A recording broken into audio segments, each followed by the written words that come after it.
success to life, the key to life, they always say, you know, and it's that one thing. It's that one damn thing. If you can find that one thing, you got a lick, you know. Mine was, I actually had two. I had the, you know, I need the love, and I need my contact. I need my boxing, you know.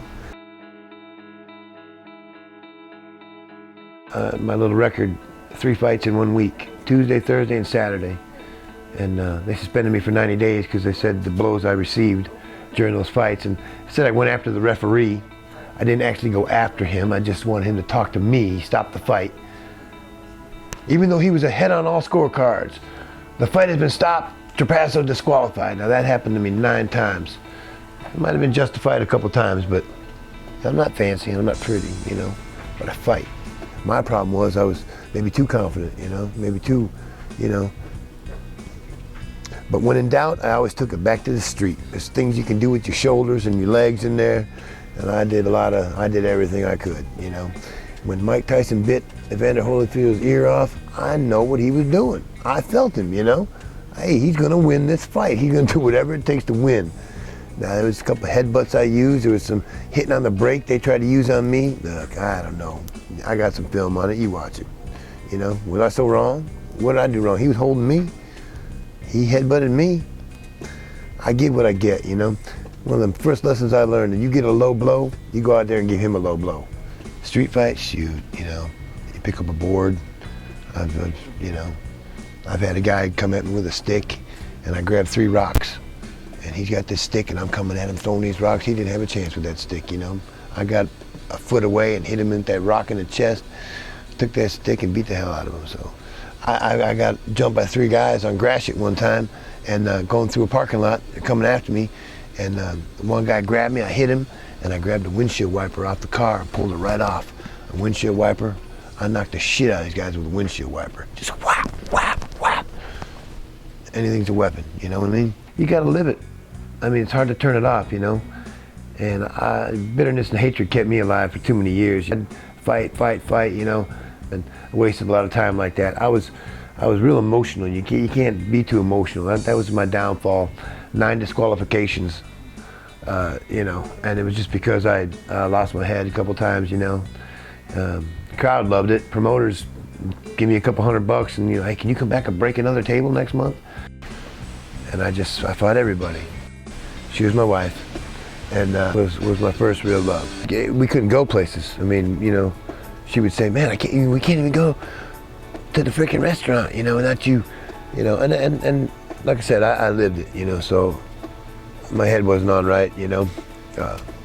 So she didn't like it. She only came to 1 fight, but I won. That was in East St. Louis. There was only 4 white people in that place, and we were 2 of them.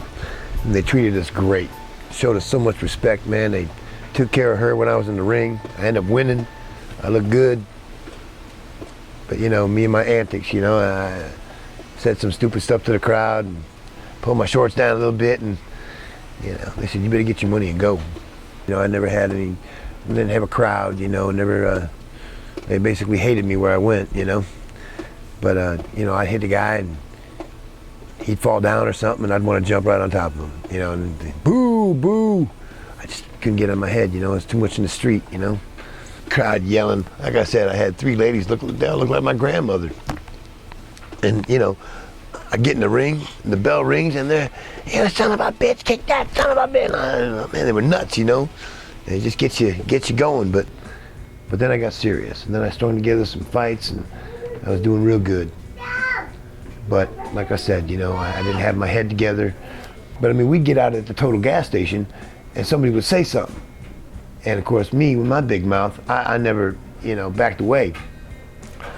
I learned right away that the big guys ain't used to a little guy coming up and knocking them in the mouth. You know, they ain't ready for that. So shit talkers, I don't have that. I won't have that. You know, you gotta have some character, man. If you just even a bad man can have character, you know. But these guys, they just, you know, wanted trouble. So I gave him to him. So I'd bust him out at Total gas station. And one guy, you know, he flipped me off. I caught him at the light. I got out, smashed his window. I got in a fight. I busted somebody up pretty good, and they threw the book at me. I got 9 months. for assault, busted there for beating that guy up. You know, they said I was a boxer, so I was, you know, they didn't say I was, you know, my hands were weapons, but they said I've been trained to do this and that, you know. And that's why they threw the book at me. And, you know, it was true, you know, but,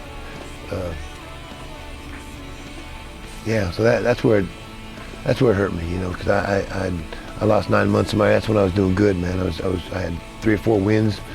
I was ready to make some money, and I went to jail, you know, and got out and did it again. I was too emotional, you know. You got to be able to put that stuff on the side. So the older I got, the better I got. My wife, she's the one that taught me, you know, she changed me a lot, you know, because I used to be wild, cruel animals and such, you know, and then she cured me of that. I used to say, girl, I'd take a bullet for you, girl, I'd die for you. She said, well, you're an idiot. That's not what I want. I want you to smile and be happy and be nice to people. It's easier for me to take a bullet back then, you know, because I didn't feel like I was that kind of guy. But yeah, that one thing, you find that one thing, man, you can make it. And you know, love from a good woman and you know, and a smack in the mouth, you know, a bloody lip. I was set. We used to joke. She said, oh, I can take care of him. I just gotta slap him in the mouth and fool around with him. He'll be fine. I stopped for her and became the guy she wanted me to be. She made me change my ways, and the last 7 years of her life, you know, I was the guy she wanted me to be. And when she passed away, I just felt like, you know, I mean, why I didn't have nothing. I've been to all kinds of different countries and towns and met beautiful people and got my ass kicked, you know, but that's how it goes. So, and my phrase was just, I'd say, knuckle up. I'd say, knuckle up, motherfucker. That's what I'd say.